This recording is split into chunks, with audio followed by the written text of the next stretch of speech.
আর্থিক প্রতিষ্ঠান থেকে ৮৯ কোটি টাকা আত্মসাতের অভিযোগে মুন্নু সিরামিক্সের চেয়ারম্যান আফরোজা খান রিতা সহ ৭ জনের বিরুদ্ধে ৪টি মামলা করেছে দুদক।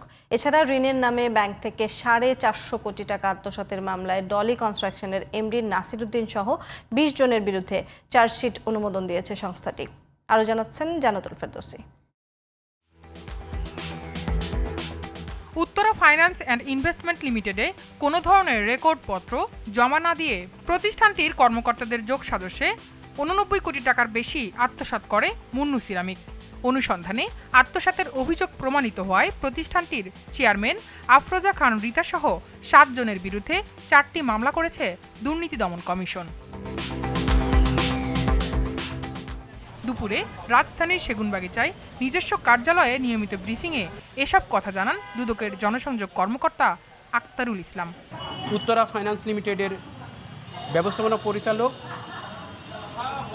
সহ মুন্নু সিরামিক্সের চেয়ারম্যান এবং উত্তরা ফাইন্যান্সের সংশ্লিষ্ট কর্মকর্তাদের নামে আজকে দুর্নীতি দমন কমিশন থেকে 4টি মামলা করা হয়েছে।